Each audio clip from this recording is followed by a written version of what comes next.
Microsoft and Meta could be like Joey and Chandler, like Scooby-Doo and Shaggy, like C-3PO and R2-D2, or even like Shrek and Donkey. With their combined powers, they could rule all of tech. But there's one particular vision for which I am so excited, and that could be the killer use case for both AI and VR. Hey, my name's Akash. I have a decade of product experience. I'm a Harvard MBA grad and angel invest in startups. On this channel, we talk about ways to level up your product management skills and career. Let's go. So Meta's strengths really lie in B2C social networking platforms with almost 4 billion monthly active users across Facebook, Instagram, and WhatsApp. These have really become the common places for humans around the globe to interact with each other. You've probably used one of these platforms today itself.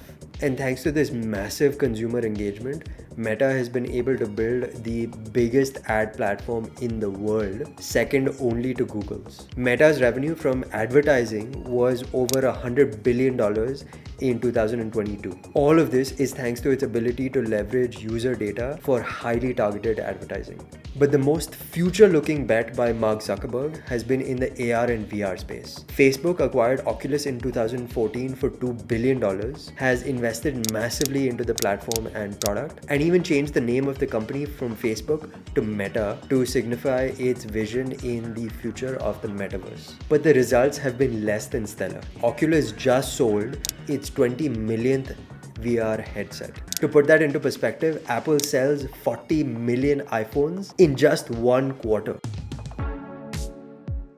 Now, Microsoft, on the other hand, is a completely different company. While Microsoft's B2C efforts like the Windows Phone and Bing have been pretty big failures, its strengths really lie in the enterprise space with its suite of productivity software called Office 365. Office has 400 million paid seats across 2 million companies. Microsoft Azure is the second biggest player in the massive cloud infrastructure space, threatening AWS with over 22% market share. And the company that's making the most headlines in a recession market, OpenAI, has received most of its funding from Microsoft. What started as just a tiny $1 billion investment has now turned into more than $13 billion funded into OpenAI by Microsoft. And things are looking really good because with ChatGPT, OpenAI's valuation has now soared to $29 billion.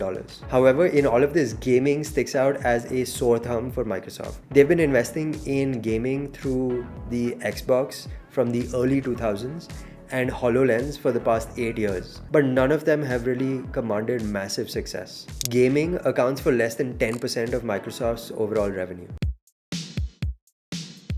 So Meta is great at social platforms and is a leader in the AR and VR industry, but it's still not found that killer use case or app that can realize its metaverse potential and dreams. Microsoft, on the other hand, sucks at consumer products but is the king in the enterprise world and has the biggest head start in the AI space amongst the big tech giants. And these lead to my vision of what a combined Microsoft and Meta enterprise could really achieve together.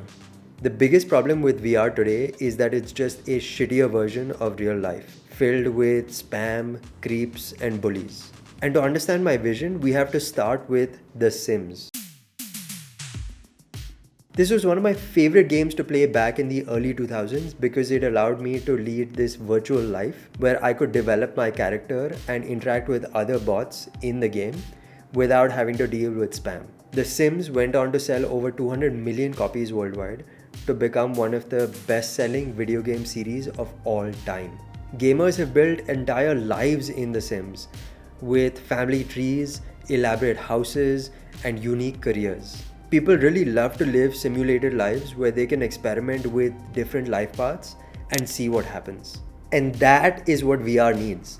When I put on my Oculus headset, I want to live inside the world of The Sims. Being able to build entire worlds around me and interacting with other human-like characters without the risk of spam. I definitely don't want the VR version of Twitter with trolls, spam, and bullies. Instead, I want the VR version of The Sims mixed with the movie Her. That's really the realization of the vision behind Ready Player One. And now, with the recent strides in AI, we have the technology to make this a reality today. Now, I know that Microsoft actually trying to acquire Meta is probably going to raise some red flags with antitrust and privacy concerns. But even a meaningful partnership between these two tech giants could realize this vision and unlock the largest VR craze that we have ever seen. And the crazy thing is that the only other company that could realize this vision is Apple. Check out this video if you want to understand exactly what Apple is up against with their new Apple Glasses announcement that's going to happen next month at WWDC. There's a bunch of failures in this industry that they can learn from and challenges that they will have to overcome.